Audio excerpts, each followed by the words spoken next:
Ben, bon día. Antes de máis, agradecerlle á Fundación Galiza Sempre o convite para participar nesta xornada de debate sobre a Unión Europea.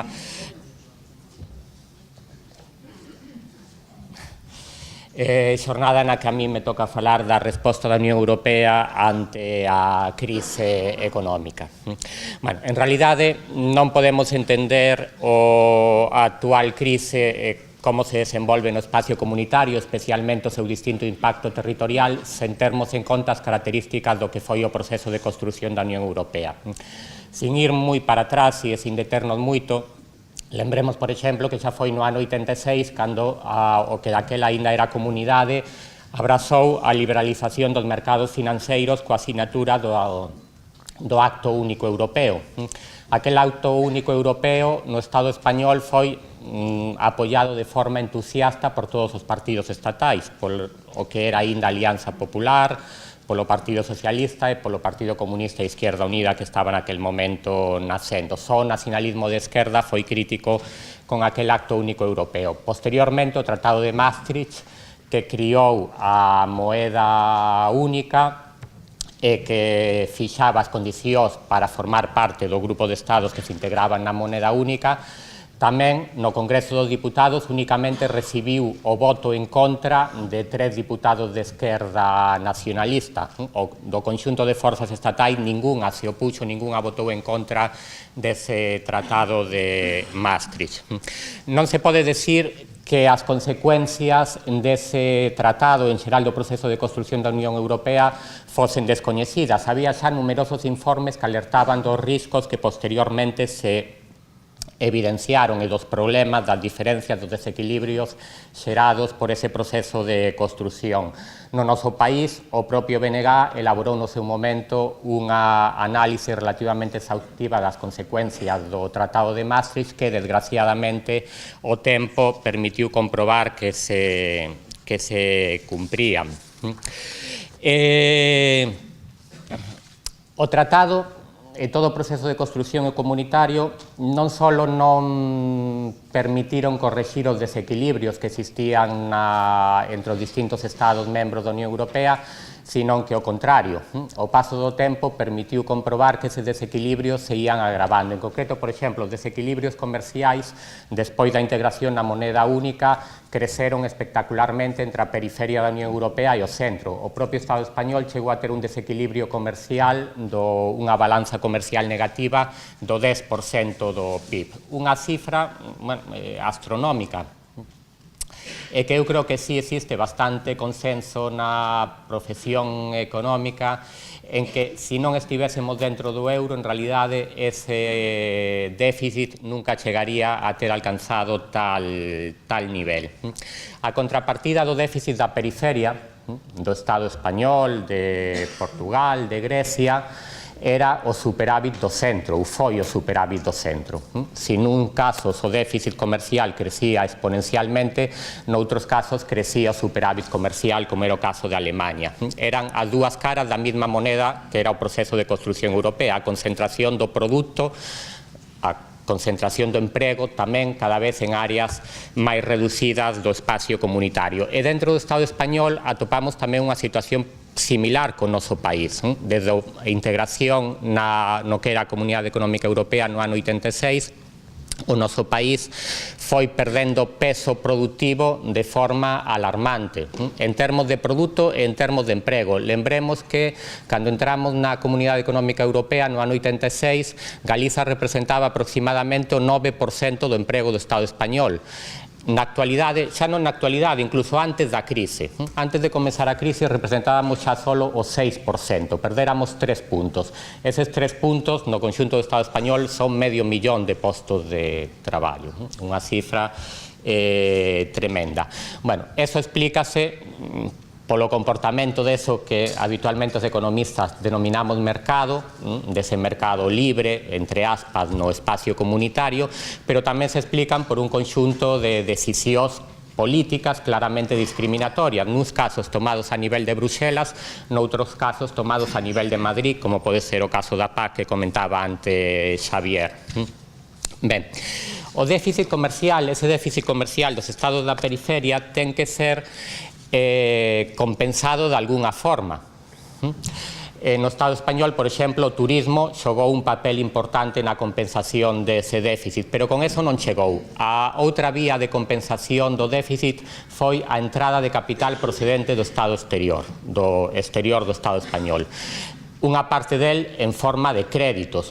Entón, o endebedamento, o crecente endebedamento do exterior do Estado español foi o que permitiu contrarrestar ese déficit comercial.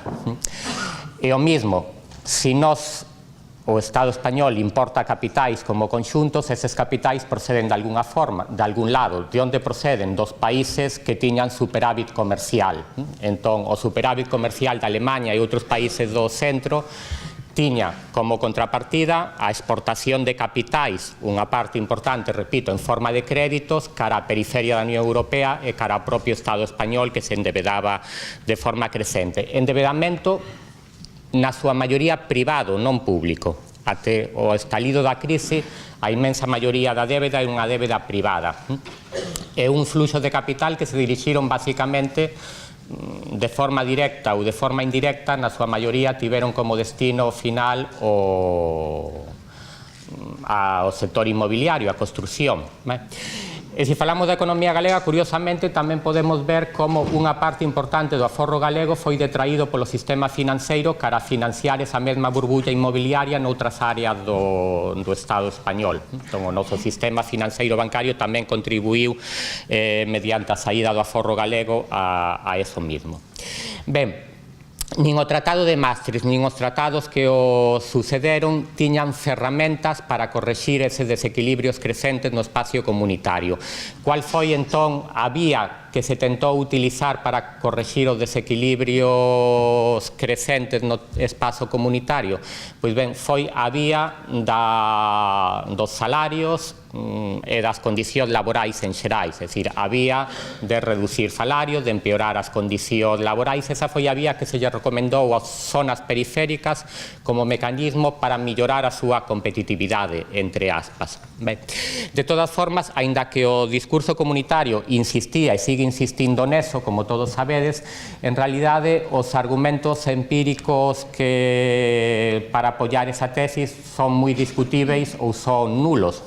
E, de feito, existe algún informe da propia Comisión que permite comprobar que non é eso así. A Comisión publicou no ano 2010 un informe sobre competitividade no que chega a afirmar que a evolución dos custos laborais non tivo un efeito significativo no deterioro da balanza comercial, ou que non existe relación entre custos laborais unitarios e maior ou menor éxito das exportacións. Entón, ao mesmo tempo que di isto, que recoñece que non hai relación, o día seguinte sigue recomendando reducir os salarios, é dicir, o cinismo é absoluto por parte da Comisión. Ben, para boa parte da populación galega, seguramente para boa parte da populación das zonas periféricas da Unión Europea, a Unión Europea, ou Europa, así en xeral, aínda que non sexa o mismo, ven sendo sinónimo de estado de benestar. Sobre todo, agora cada vez menos, pero no pasado ata hai pouco era sinónimo de estado de benestar. É certo que os estados fundadores do que foi a comunidade eran estados nos que o sector público tiña un papel importante, ben de forma empresarial, a través de empresas públicas, ben prestando servicios públicos, sanidade e educación, ben garantindo un mínimo de renta a través de prestacións de desemprego, pensións, etc.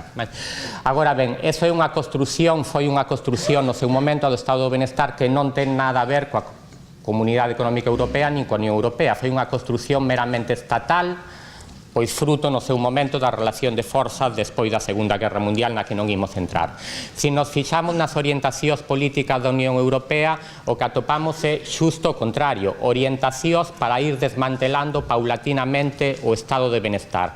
Agora, sobre todo nos países que foron intervidos, esas orientacións son máis públicas e son máis claras, pero esas orientacións veñen desde moito atrás. Se collendo únicamente este século, sin irnos máis atrás, pois podemos atopar na estrategia de Lisboa aprobada no ano 2000 recomendacións para reducir o gasto social, para reformar o sistema de pensións, para apoiar os fundos de pensións privados, para flexibilizar o mercado laboral, para liberalizar, ou sexa, privatizar gas, electricidade, servicios postais. Eso mismo podemos atopar na Estrategia Europa 2020, que é a que sustituíu a Estrategia de Lisboa. Na Estrategia Europa 2020 chega a abogar textualmente por reducir os salarios naquelas rexións que eles denominan menos competitivas. O Pacto para o Euro máis de 2011 insiste nas mesmo tipo de receitas, entón xa moito antes de ver estas intervencións máis salvaxes, digamos, en Grecia, Portugal, o Estado español, esas mesmas orientacións xa as atopamos.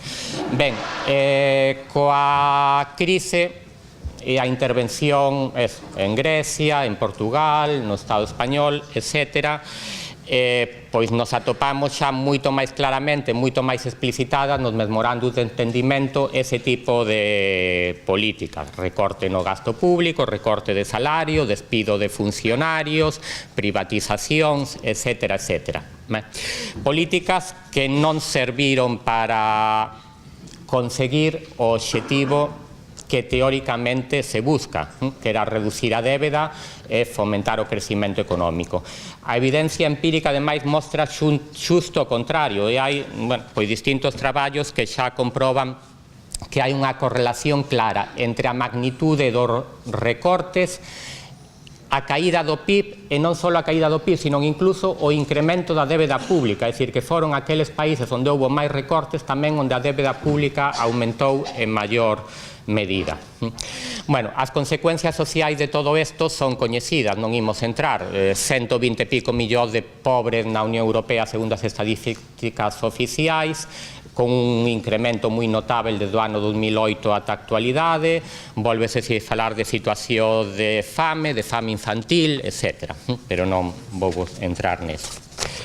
Ben, agora ben, dicía, o obxectivo proclamado mediáticamente non se consigue, pero eu creo que en realidade as políticas que se están aplicando na Unión Europea para a Unión Europea non son un fracaso, sino que todo o contrario, para eles son un éxito porque sí están conseguindo o seu obxectivo, aínda que ese é un obxectivo non declarado, pero o obxectivo en realidade é recuperar a taxa de lucro, a taxa de beneficio do capital, asegurar os intereses do capital financeiro, abrir novas fontes de negocio capital privado, sanidade, pensións, é dicir, o que eran servizos públicos, aprofundar no desigual reparto da riqueza social e territorialmente. Entón, niso, as políticas comunitarias están sendo completamente exitosas. E cando saíamos da crise en termos, no que habitualmente se entende en términos económicos, digamos, contables, para decirlo así, es decir, cando o PIB volva a crecer, seguramente nos imos a topar con unha situación onde nos digan que saímos da crise, que xa estamos fora da crise, pero na que a situación en termos sociais sexa pois a de hai 30, 40 anos ou peor, en termos de salarios, en termos de condicións de traballo, en termos de desigualdade, etc. A mesma Comisión Europea, unha vez máis, de forma cínica, completamente cínica, se vichedes nesta semana, recoñecía nun informe que ter traballo xa non asegura sair da pobreza. Decía, bueno, pois estáse xerando unha creación de emprego, xente que está saindo do paro e atopando traballo, pero sigue sendo pobre porque o traballo xa non lle asegura o nivel de ingresos necesarios para alcanzar un nivel de vida digno. Entón, ese é o mundo que queren construir para cando saiamos da crise que nos din. Bueno, termino para non estenderme máis con unha última cousa tamén relacionado co que comentaba antes Xavier. A par de todos estes cambios económicos, digamos, nas medidas de política económica, estáse dando outro cambio moi importante na Unión Europea, pero que está ficando un pouquiño oculto, que é todo o que ten que ver coa centralización política, sobre todo a hora de fixar as políticas económicas, porque claro, o que estamos observando ata agora son procedimentos relativamente extraordinarios, é dicir, a intervención no Estado español, a intervención en Grecia, a intervención en Portugal son procedimentos relativamente extraordinarios e ata certo punto demasiado escandalosos, non? Que vai a troika, ali aparecen os homes de negro, tal, eso chama moito a atención dos medios de comunicación e aos poderosos non lle gusta moito. Entón, o que se está introducindo é un procedimento para que eso sexa normal e usual. E os Estados membros, antes de tomar as súas decisións políticas, teñan que ter o visto bo previo por parte das autoridades comunitarias, da Comisión, do Banco Central. Entón, houbo nos últimos anos toda unha serie de paquetes normativos destinados a este fin, a someter a aprobación previa dos organismos comunitarios as medidas de política económica e a darlle aos organismos comunitarios capacidade de sanción aos estados díscolos, digamos. En algúns casos, incluso, capacidade de sanción pois prácticamente automática por parte da propia Comisión.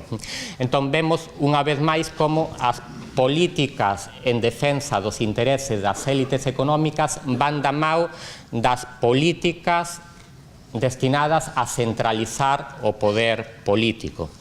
Porque se algo lle molesta ás elites económicas é que os povos teñan capacidade para decidir o seu destino, é que podamos decidir por nós mesmos utilizar os recursos que temos como país para favorecer o noso desenvolvimento económico e non para xerar beneficios para esas élites económicas e financeiras.